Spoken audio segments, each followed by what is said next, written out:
Welcome to Golden Glory, where we celebrate our senior games. I'm Miles Eversley. Thanks for joining us. Today, it is recognized globally as a sport originating from Barbados.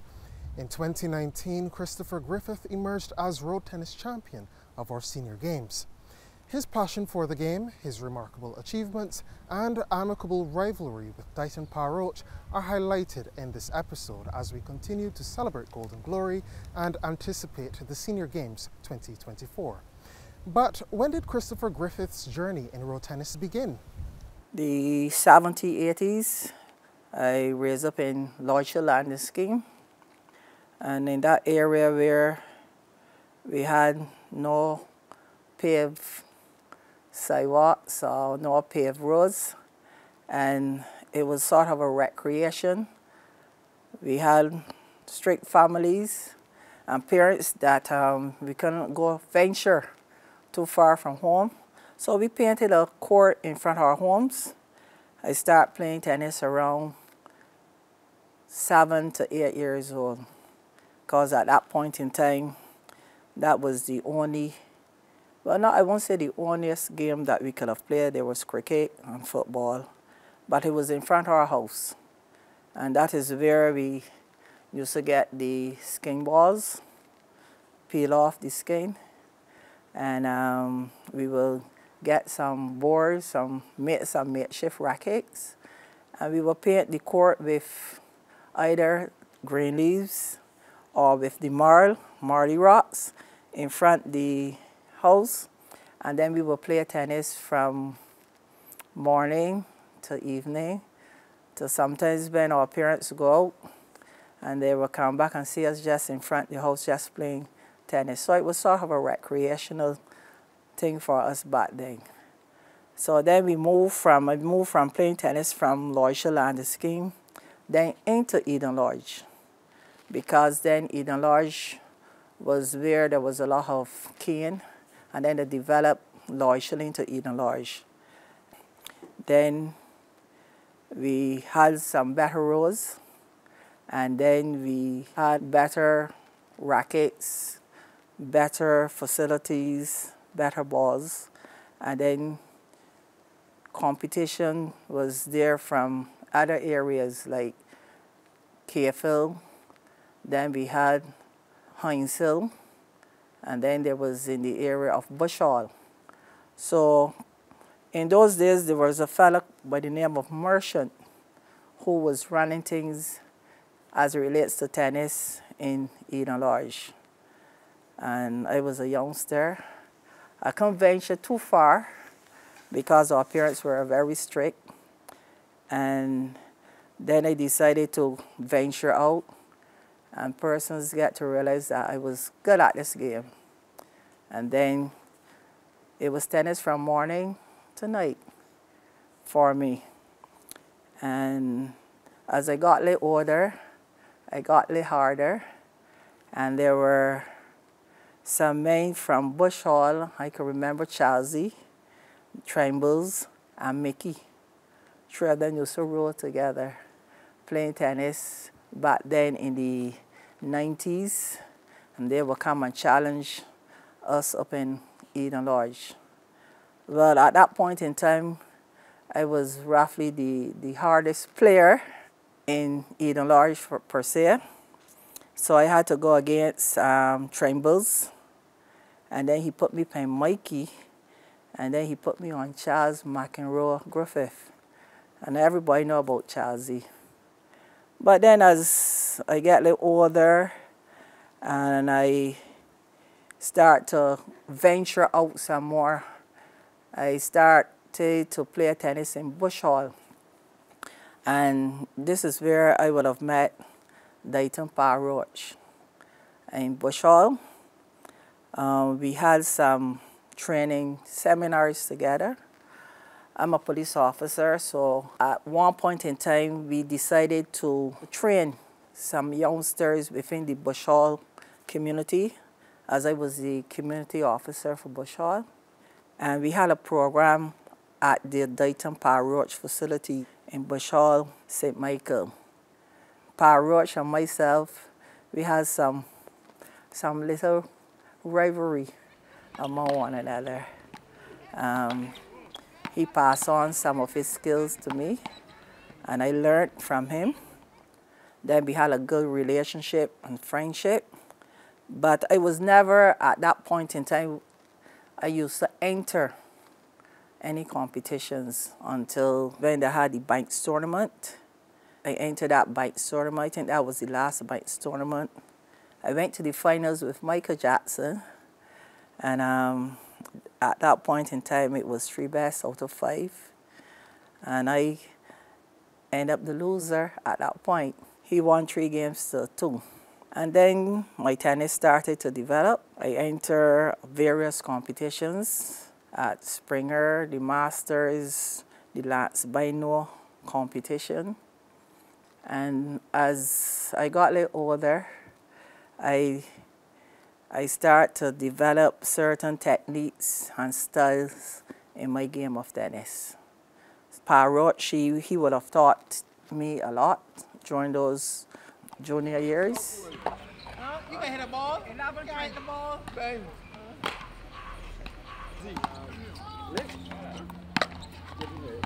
Where sports are concerned, I just love sports. And when it comes to ball sports, that was my thing from the time I was in school. After leaving school, I went to play football, cricket. I was in dancing, karate, judo, table tennis. But I just fell in love with road tennis.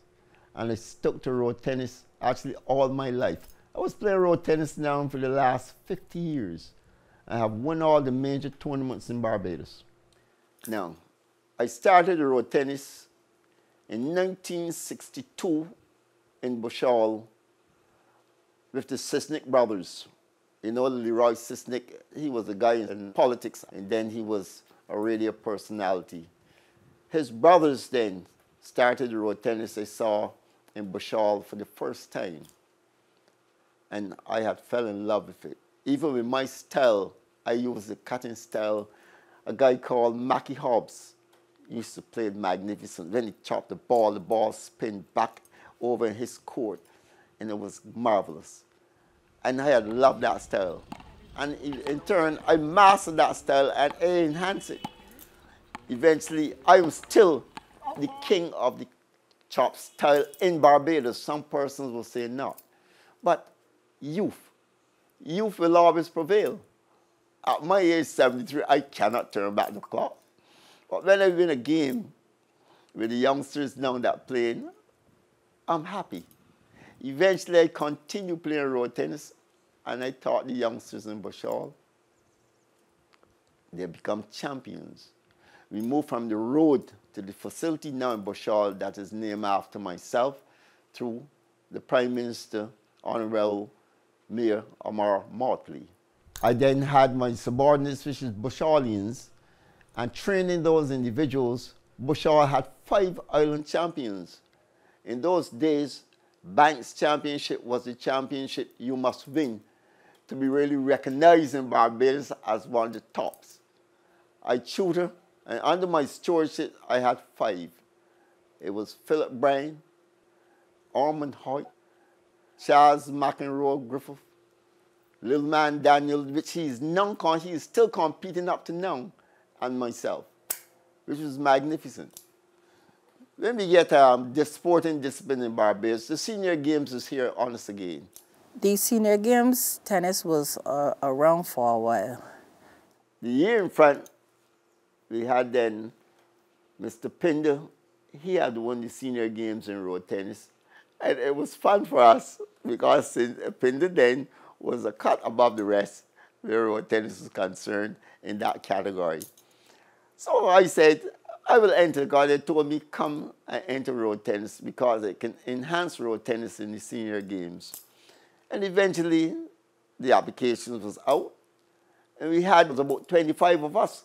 Other persons were saying, why I don't go and enter the senior games, why I don't go and play. You should be able to win this competition. But at that point in time, I didn't really interesting per se until some of the members from the Road Tennis Elite Academy, they said that, okay, well, we can enter. So I think that year we had Francisco Lewis who entered. We had, I think, Sherman Bourne. He had also entered. We had a couple others from Royal Tennessee the Academy that who would have entered the competition. So I went along with them for support and to support them also. So that year, 2019, the preliminary matches played at Tennistown up in Warrens. I think we played up to the quarterfinals up there. And there was a lot of talk and bragging who can beat who, and we are old and we cannot play and so on. But I said, yes, I'm going to, and I'm going to win it. So guys told me I'm too old still because I'm older than the majority of those individuals. The two oldest guys now in road tennis that playing still is myself and Leroy Holder. Leroy Holder is now 87 years of age. And every evening, he is at Bushall Courts playing road tennis. Every evening. I cannot get up there every evening due to the distance I am from Bushall. But he's playing. But it was a lot of talk and arguments. So eventually, we played at Tennistown, and I had a guy said how any parroach he can beat. But the guys that know me said there's no way that he can beat parroach. So the crowd came up to watch that evening. Let me tell you something, it was tennis. He had won a game as well. He won one game and said parroach gone. I said, no way. He has no name, therefore I'm going to beat him. Man, it went down, ding, dong, ding, dong. But I did beat him, and the crowd went crazy. He was to return sometime, but he never returned because he knew the answer. He could not beat down parroach.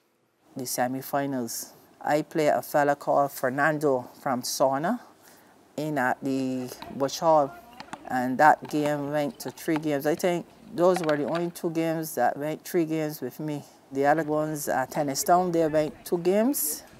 But Fernando, he put up a rough fight in the semifinals with me down in Bushall. Because at that point in time, he and Parroach, they had belonged to Sauna. Baku was hoping that Sauna would be able to bring home the Senior Games trophy that year. Well, it wasn't meant to be. The finals was played then at Bushall Courts. So it was a lot of bacchanal. Can Chris beat Pa? Can Pa beat Chris? But Chris is a very good player. He doesn't practice long, like myself either. We're actually on par with the time of practicing. But Chris said, I'll beat the old man. I said, no, Chris, I'm going to beat you. Parroach's style of tennis, he's a shopper. He's an aggressive player. And where the chopping style is concerned is a style, as I said earlier, I love it, but I enhance my style and I master my style. It is techniques that you use, such as thinking how to serve from which angle, that the ball will come back into your strongest hand. You always let your strongest hand look to the opponent vulnerable, but it is not vulnerable. You stay into your weak side, but you cover that. But the strong side over there, it looks vulnerable to your opponent, but you can get over there and dominate road tennis. He served fast and hard, and in corners, straight at you, and also when you look to play back the ball, it normally will come center court and full. So what he would do is serve hard, you place it back center court, and he will rush forward and chop it. And normally his chops just hit the court and spin off. So if you don't know how to counteract his aggression, in 2-2s he will have you like 10-1. And then he don't look back. He's technical, he's crafty. And sometimes he will put a fast serve in you before you know it.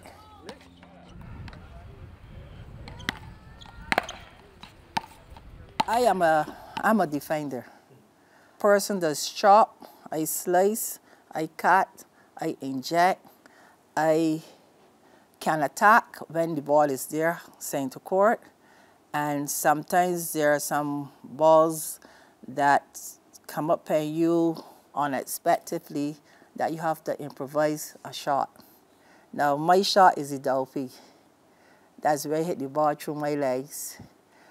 And persons in tennis, they are saying that it's an illegal shot because they are saying that I'm hiding the ball. There's a lot of techniques in tennis. Different styles beat different people. You will see that I might be able to go and beat, say, a par with my style. Another person who's a lot harder than me and who's an attacker, then will not be able to defeat par because of styles. Styles beat people. And tennis is all about styles and on the night in question. So tonight you might have a good night, and then the next night they might be off. Then you have to take in consideration the condition of the court, lighting, the way how the ball is sticking, if it's a new ball. All of those are things that you have to take into account in playing tennis. So on that night, the ball wasn't sticking, it was playing even. So if it was sticking, the chopping style will grip the ball and then it will hit and come back. So you have to, on each night when you're playing tennis, you have to take in consideration the climate, how the ball is playing on the court. If the court was newly painted, because if the court is like painted today, the ball is not going to grip the same way as if it was painted a couple of weeks ago. So all of those things you have to take in your game, because then you have to adapt. And sometimes persons just blame the ball, say that the ball's sticking, say that the court paint, but at the end of the day, adaptation. You have to adapt to the ball, the court, and the lighting conditions.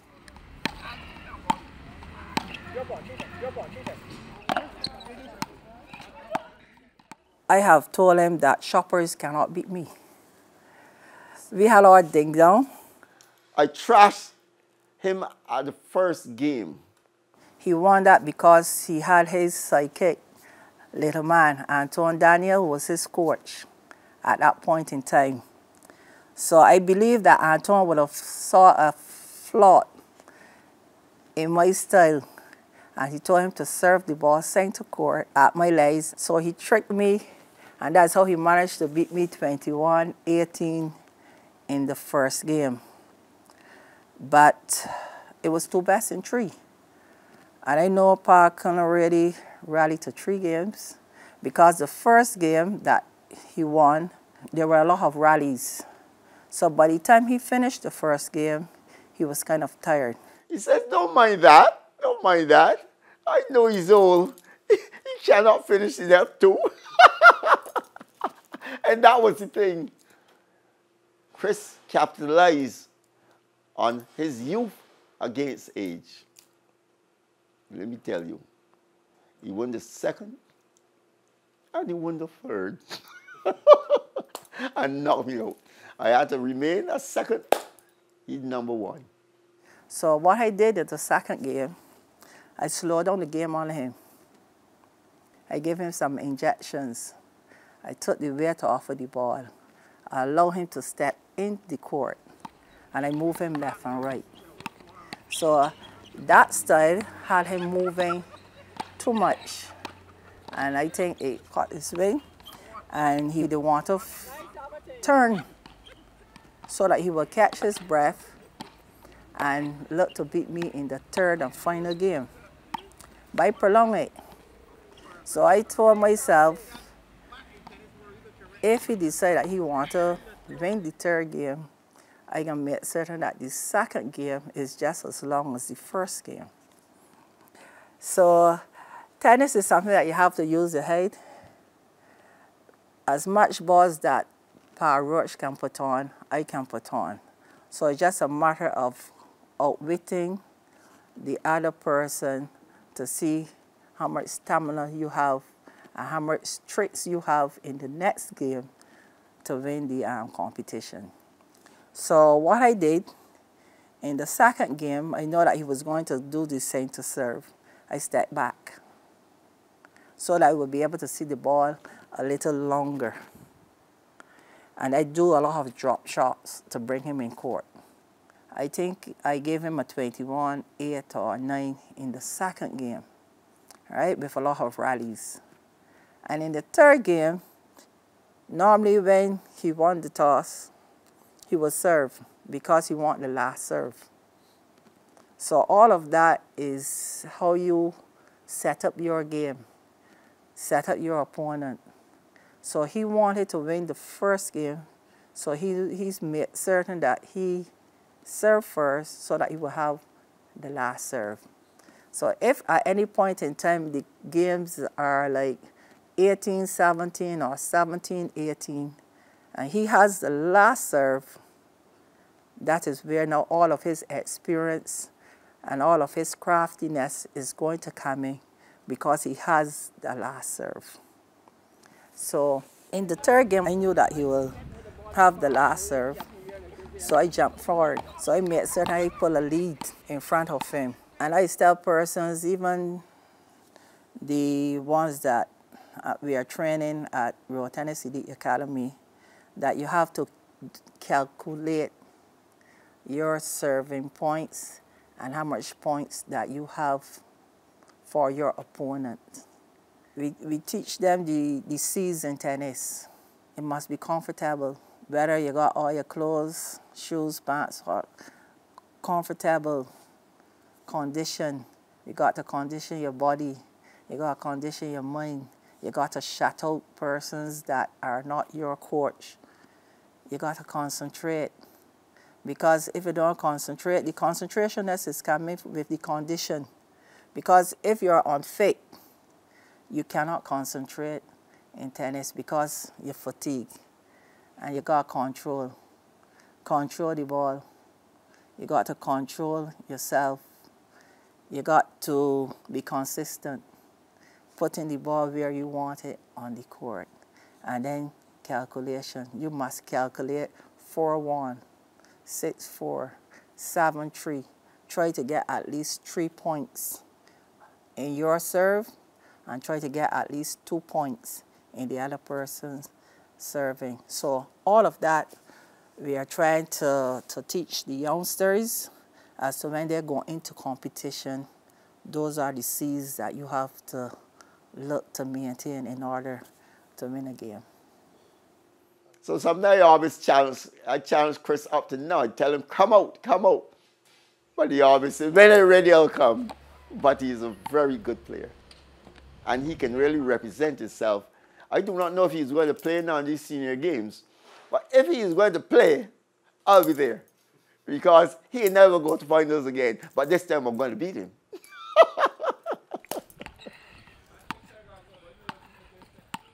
In the future, I would like to see our seniors for tennis going places. We want to take it internationally because we are trying to promote the road tennis, see if we can get ahead to the Olympics. I believe that we can carry this game overseas, all over the world, because it's therapy. If you went to a majority of the senior games, you will see a lot of persons out there laughing, enjoy. It's therapy, and it's fun, it's family. And I believe that it can and should go further than only here locally in Barbados, should go to international Olympics. I know that the athletes go overseas as it relates to different countries and they does showcase their talents. Why not road tennis? So I believe that we can go a lot further with road tennis. Wouldn't that be fantastic? Additionally, you'll be pleased to know that the government of Barbados has nominated road tennis for inclusion on the UNESCO representative list of intangible cultural heritage of humanity. This has been Golden Glory as we celebrate our senior games. I'm Miles Eversley. Thanks for your time.